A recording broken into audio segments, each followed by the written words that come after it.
여러분, 우리는 왜 자라가야 할까요?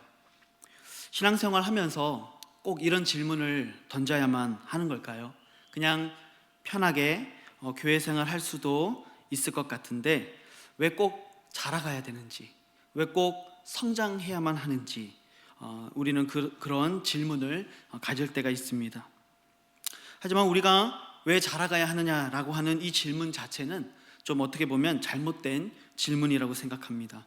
왜냐하면 자라간다는 것은 바로 생명의 특성이기 때문에 그렇습니다. 우리가 생명을 가지고 있는 한, 우리 안에 예수 그리스도의 참된 생명이 있는 한 우리는 자라가야 하고 자라갈 수밖에 없다는 것을 생각해 보게 되는 것이죠. 우리가 갓난 아이를 낳게 되어지고 그 아이가 자라가는 모습을 보면서 왜 꼭 이 아이가 자라가야 하느냐고 말하는 부모는 아마 없을 거예요. 그것은 너무나도 당연한 것이고 필수적인 것이기 때문에 그렇습니다. 우리 어린 아이들은요, 정기적으로 이 영유아 검진을 받게 됩니다. 그래서 때가 되면 GP에 가서 키와 몸무게 그리고 머리 둘레를 측정하게 됩니다. 그리고 그 수치들이 현재 이 아이의 개월수에 맞게 잘 발달되고 있는가, 그거를 면밀하게 체크하는 거죠. 제가 듣자 하니까 우리 담임 목사님 손녀인 다라가 이 수치를 재면 몸무게가 항상 거의 최상위급에 있다고 들었어요. 건강하다는 거죠. 잘 먹고 잘 크고 있다는 거죠. 그렇게 아이를 잘 체크하면서 이 아이가 잘 자라기를 바라는 것이 바로 부모의 마음이고 그것이 당연한 것이죠. 아이가 조금 더 크게 되어지면 이제는 어떤 신체적인 발육뿐만이 아니라 이제는 이 아이가 언어적으로 잘 발달하고 있는지, 또 사물이나 사람을 잘 인지하고 있는지, 그리고 사람과 상호적인 어떤 소통 등이 이루어지고 있는지, 감정에 대한 표현이나 교감이 이루어지고 있는지, 바로 이러한 정서적이고 지적인 발달도 굉장히 중요하죠. 그래서 이러한 발달들이 때에 맞게 나타나지 않으면 뭔가 이 테라피를 받아야 되는 거죠. 우리가 이렇게 어린아이들의 성장을 보면서 어느 누구도 이 어린아이의 성장이 선택의 문제라고 말하지 않습니다. 그것은 당연한 것이고 필수적인 것이며 생명이 있는 한 당연히 자라야 되는 것이 맞기 때문이죠. 물론 우리가 청소년기가 지나게 되어지면 이제 육체적인 성장은 멈추게 되고 오히려 육체적으로 조금씩 쇠퇴해져 가는 시기를 경험하게 되죠. 하지만 그것은 우리의 육체적인 성장은 멈추지만 우리는 계속해서 성장하게 됩니다. 우리의 인격적으로, 정신적으로, 영적으로, 지적으로 우리는 항상 성장하고 발달되게 되는 것이죠.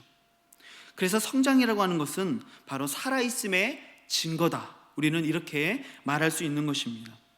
그러니까 우리가 신앙생활하면서 꼭 자라가야 되는가, 꼭 성장해야 되는가라는 질문을 던지면 안 된다는 거예요.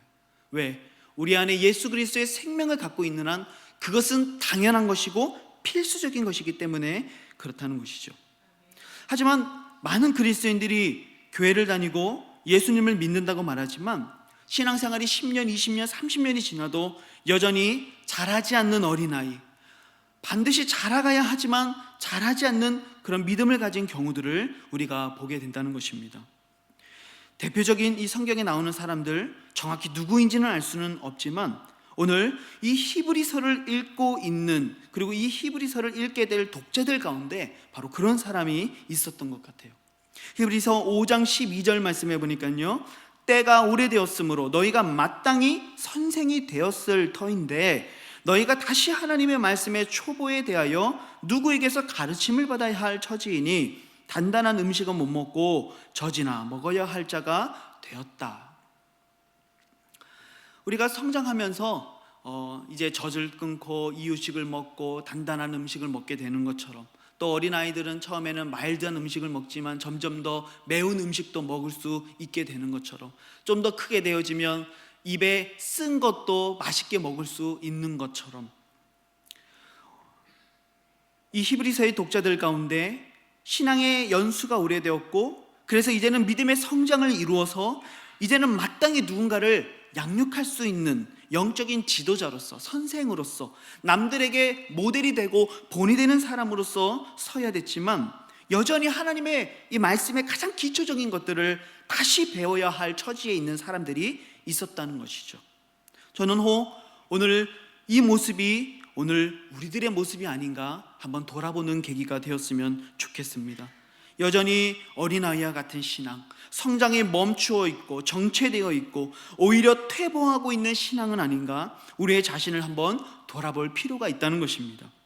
특별히 올 한 해 우리 교회는 성장하고 확장하는 이 부흥의 새 시대를 열어가자, 이러한 목표와 기도의 제목을 가지고 힘찬 이 새해를 출발하고 있습니다. 이처럼 우리의 믿음이 성장하고 믿음의 열매가 확장되는 삶을 살기 위해서 오늘 본문은 우리들에게 너무나도 귀한 교훈을 주고 있습니다.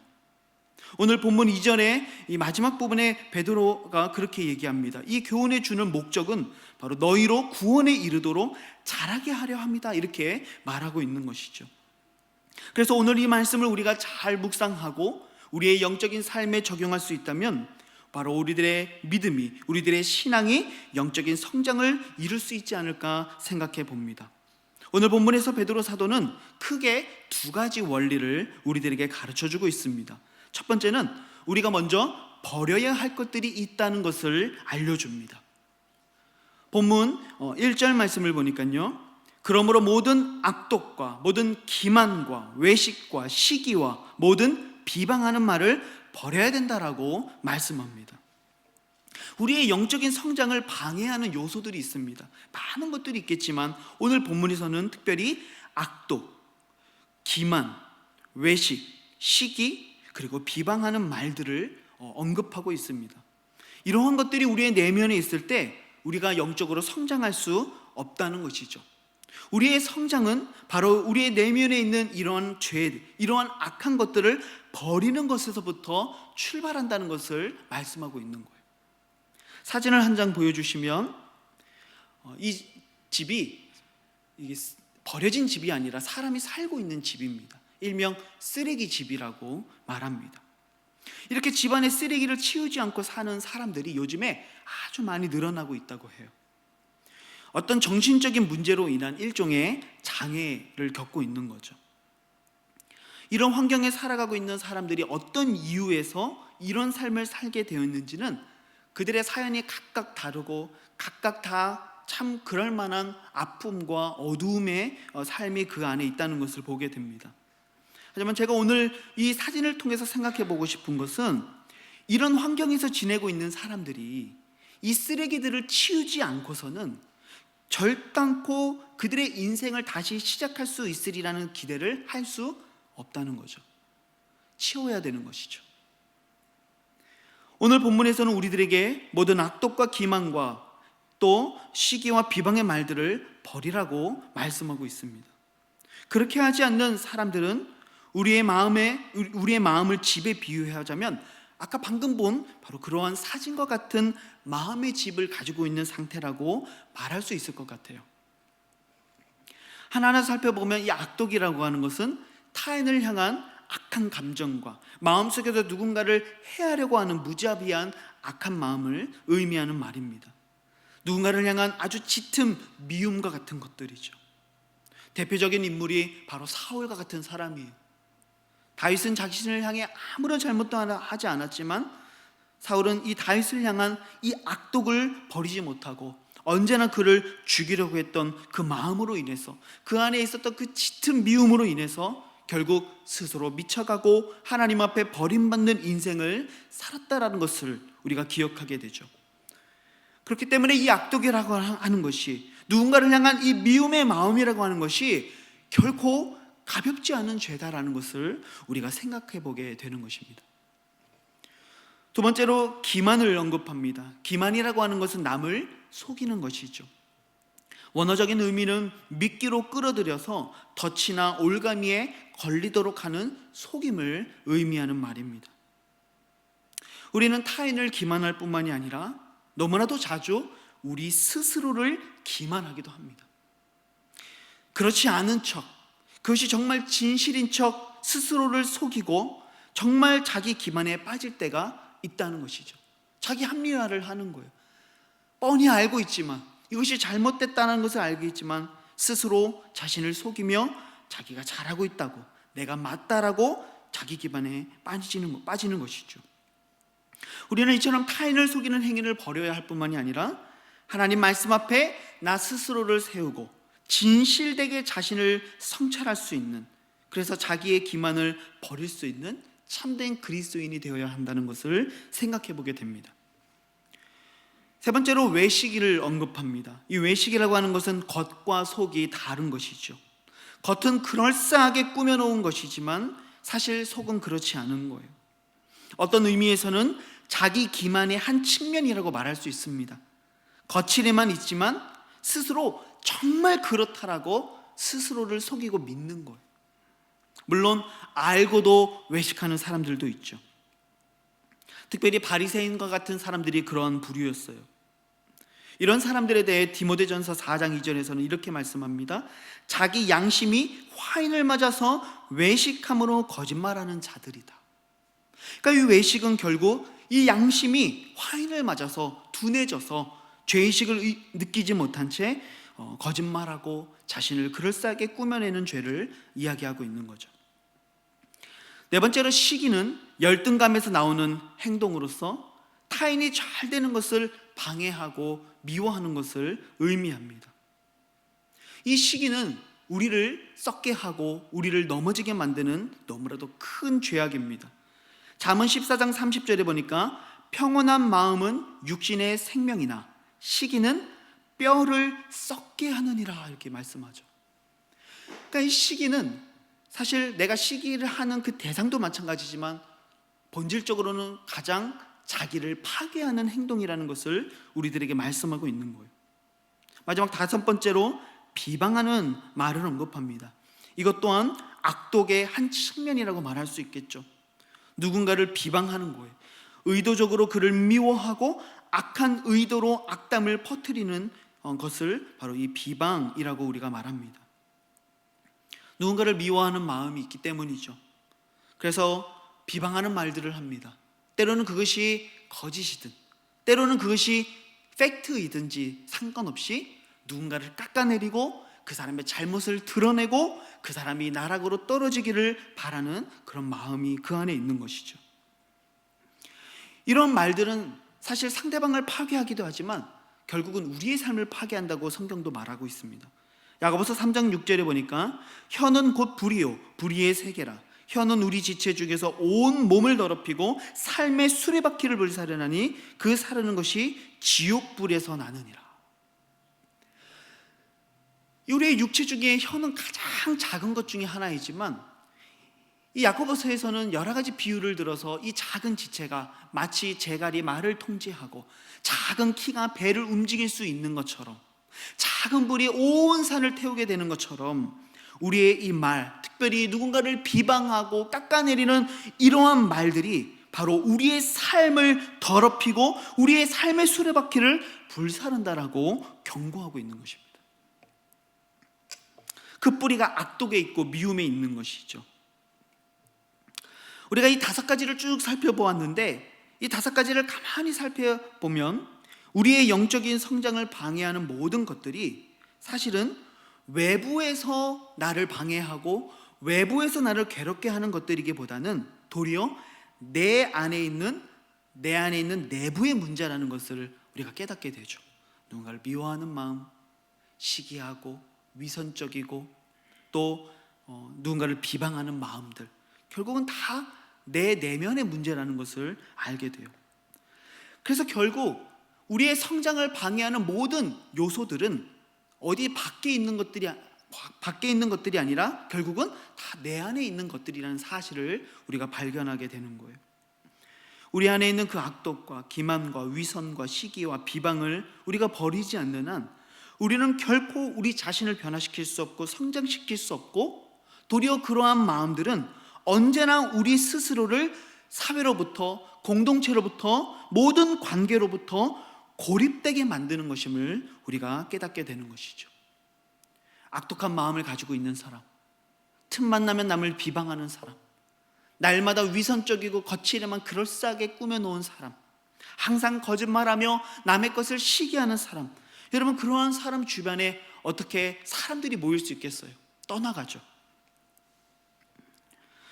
그래서 우리가 그렇게 악한 마음들을 품고 있으면 우리는 결코 자라갈 수 없다는 거예요. 특별히 에베소서 4장 15절에 보니까 이런 말씀이 있습니다. 오직 사랑 안에서 참된 것을 하여 범사에 그에게까지 자랄지라. 우리가 예수님 앞에 자라가기 위해서 무엇을 해야 되는가? 사랑 안에서 진리를 따르는 삶을 살아야 된다라고 말씀하고 있는 거예요. 근데 우리가 이 사랑 안에 거하려면요, 우리 안에 있는 이 악독과 미움과 시기와 비난과 비방하는 말들을 버리지 않고서는 절대로 이 사랑 안에 거할 수 없는 거죠.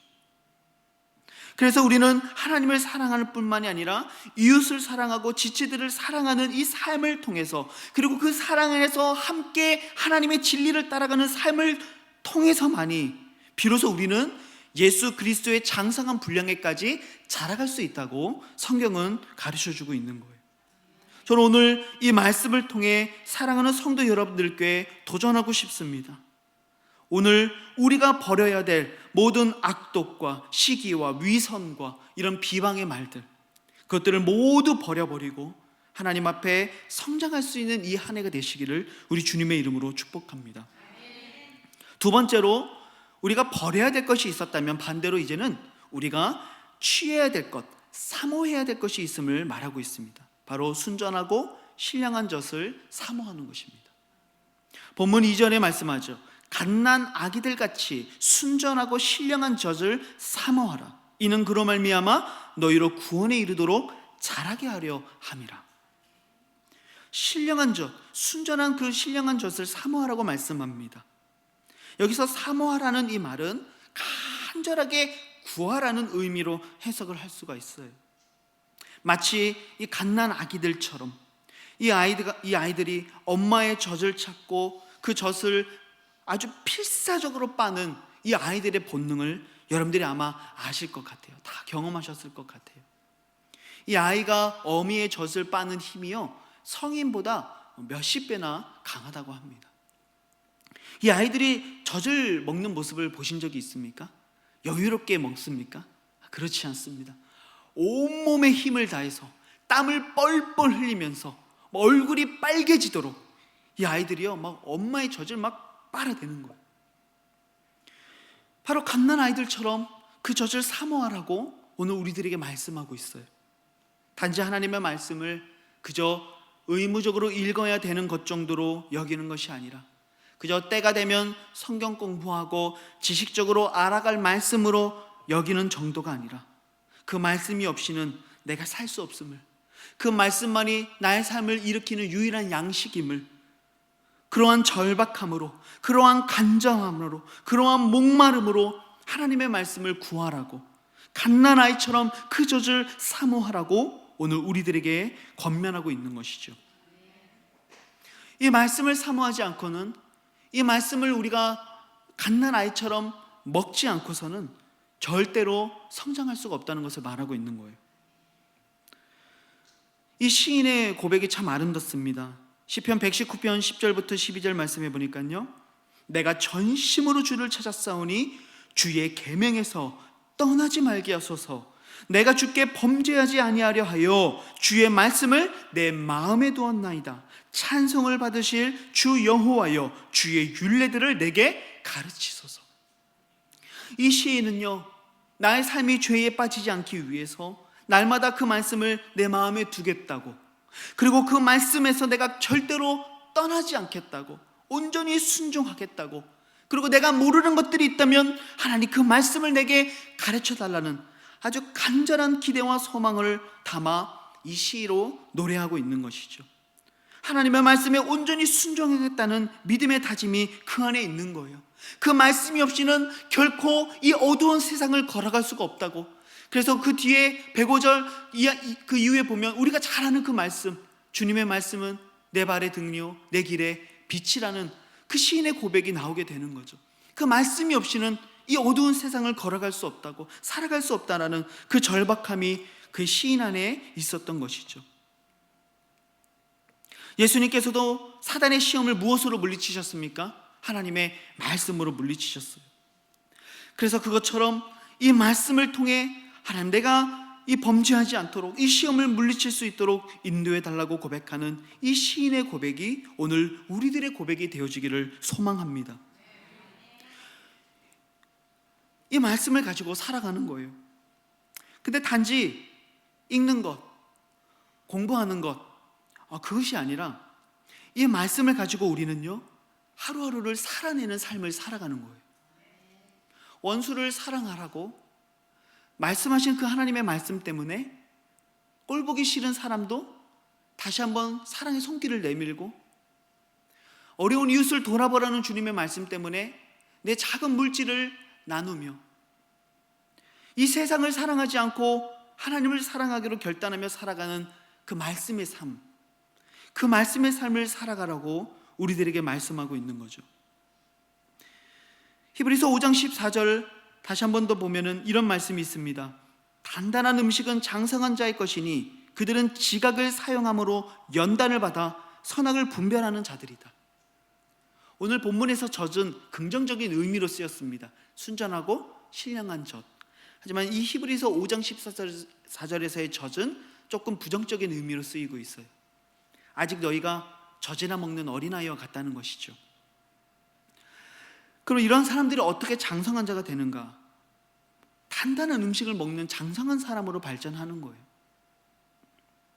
어린아이들이 쓴 것을 먹기 싫어하는 것처럼, 날마다 입에 단 것만 찾는 것처럼 그런 모습은 어린아이의 모습이죠. 하지만 어른은 어떻습니까? 내 건강을 위해 쓴 나물을 먹기도 합니다. 단단한 음식을 먹을 수가 있는 거예요. 근데 그러한 사람들을 히브리서 5장 14절에서는 뭐라고 얘기하냐면, 그들은요, 이 지각을 사용함으로 이 말씀을 통해 연단을 받고 선악을 분별하는 자들이라고 이야기합니다.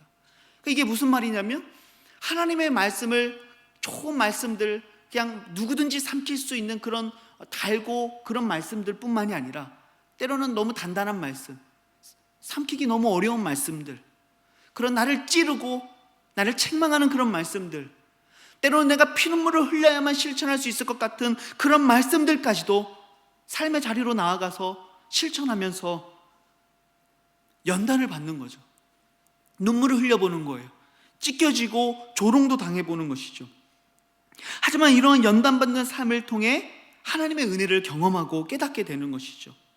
마치 우리가 남의 고통을 겪어보지 않으면 그 내면의 아픔과 그 슬픔을 다 이해할 수 없는 것처럼, 우리도 하나님의 말씀으로 예수님처럼 똑같이 이 땅 가운데 연단을 받아보지 않으면, 그 조롱과 아픔을 겪어보지 않으면 우리가 결코 그 하나님의 깊은 사랑을 다 경험할 수 없다는 것이죠. 죄인을 내어주신 하나님의 사랑, 그 죄인 때문에 십자가에 달려 죽으시면서 나를 향해 그 얼굴을 돌려버리신 하나님을 향해 라마 엘리 사박다니, 어찌하여 나를 버리십니까? 라고 절규하시는 그 예수님의 심정을 말씀을 통해 연단받는 그 삶을 통해 겪어본 사람들만이 예수님의 십자가의 의미를 비로소 깨달았다고 말할 수 있는 거죠. 나도 그 십자가에서 한 번도 죽어보지 못했고 한 번도 찢겨보지 못했으면서 그 사랑을 다 이해했다고 말할 수 없는 거죠. 부모가 자식을 낳아봐야만 부모의 마음을 다 이해할 수 있게 되는 것처럼, 물론 저도 자식을 낳아봤지만 여전히 부모의 마음을 다 이해하지 못하고 있죠. 하지만 겪어봐야만 알 수 있는 것처럼, 나도 십자가를 지고 내가 살아가는 삶의 자리에서 말씀으로 연단을 받아볼 때에만이 우리는 비로소 예수 그리스도의 그 사랑이 어떤 의미를 담고 있는지를 말할 수 있게 되는 거죠. 그래서 우리가 살아가는 그 삶의 자리에서 하나님의 그 신령하고 순전한 젖을 사모하라고, 그 말씀을 들고 연단을 받아 그 말씀을 따라 살아가기를 소망하라고 오늘 성경은 우리들에게 말씀하고 있는 것입니다. 디모데후서 3장 16절 17절 너무 유명한 말씀입니다. 모든 성경은 하나님의 감동으로 된 것으로 교훈과 책망과 바르게 함과 의로 교육하기에 유익하니 이는 하나님의 사람으로 온전하게 하며 모든 선한 일을 행할 능력을 갖추게 하려 함이라. 여러분, 이것이 하나님 말씀의 능력입니다. 왜냐하면 이 말씀은 살아계신 하나님의 감동으로 된 책이기 때문에 그렇습니다. 그래서 이 말씀을 붙잡을 때, 이 말씀을 가지고 내가 살아가는 삶의 자리에서 싸울 때에 우리는 비로소 하나님의 사람으로 온전하게 되며 모든 선한 일을 행할 능력을 갖추게 된다라고 우리들에게 말씀하고 있는 것이죠. 사랑하는 성도 여러분, 오늘 우리가 읽은 본문은 그러므로라고 하는 접속사로 시작하고 있습니다. 다시 말하자면 왜 우리가 이 악독과 기만과 위선과 시기와 비방을 버려야 하는지, 그리고 순전하고 신령한 젖을 사모해야 하는지에 대한 그 이유가 오늘 본문 바로 앞에 나와 있습니다. 1장 24절과 25절의 말씀을 보시면, 그러므로 모든 육체는 풀과 같고 그 모든 영광은 풀의 꽃과 같으니 풀은 마르고 꽃은 떨어지되 오직 주의 말씀은 세세토록 있도다 하였으니 너희에게 전한 복음이 곧 이 말씀이니라. 이 세상의 모든 것들은 시들어가고 모든 것들은 없어지고 변하게 됩니다. 우리가 흔히 레트로 감성이다 이런 말 들어보신 적 있습니까? 이 옛날 그것들을 다시 좋아하고 사모하는 마음, 그것을 우리가 레트로 감성이다 이렇게 부릅니다. 그래서 우리가 이 패션도 보면은요, 항상 돌고 도는 것을 보게 되죠. 70, 80년대 입었던 그 나팔 바지가 막 다시 유행하는 것들을 보게 되어지고요.